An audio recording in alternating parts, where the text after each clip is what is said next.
बहुत समय पहले की बात है। एक छोटा सा गांव था जिसके पास एक गहरा जंगल फैला हुआ था। ये जंगल साधारण नहीं था बल्कि जादुई था।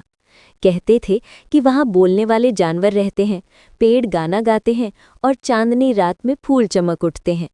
गांव के लोग डर के मारे जंगल में नहीं जाते थे, लेकिन बच्चों को हमेशा उसकी ओर खिंचाव रहता। गांव में एक नन्हा लड़का था, अर्जुन। अर्जुन बहुत जिज्ञासु और निडर था। उसे कार्टून जैसी कल्पनाएं करना बहुत पसंद था। एक दिन उसने तय किया कि वो जंगल के रहस्य को खुद देखेगा। वो सुबह सुबह अपने छोटी सी झोली में रोटी और पानी लेकर निकल पड़ा।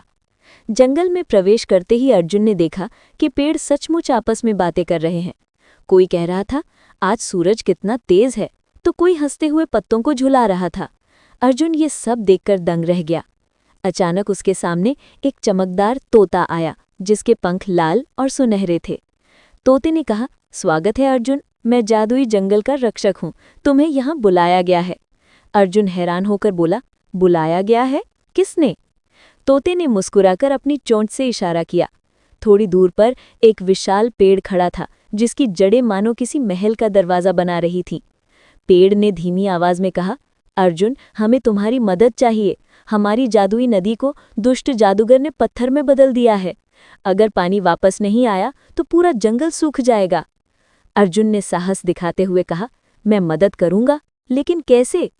तोते ने बताया कि नदी का ताला खोलने के लिए सच्ची दोस्ती की चाबी चाहिए।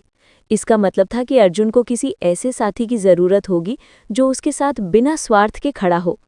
जंगल में चलते चलते अर्जुन की मुलाकात एक नन्ही खरगोशनी से हुई। खरगोशनी बहुत डरपोक थी, लेकिन अर्जुन ने उसे हिम्मत दी। दोनों दोस्त बन गए और मिलकर ताले तक पहुंचे। ताला बहुत बड़ा और डरावना था। जैसे ही अर्जुन और खरगोशनी ने मिलकर हाथ रखा, ताला पिघलकर चमकते हुए पानी में बदल गया।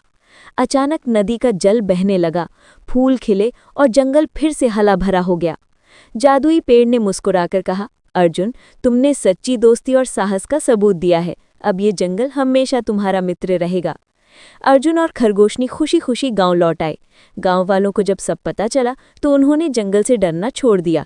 अब बच्चे वहां खेलते, जानवरों से बातें करते और पेड़ों के गीत सुनते।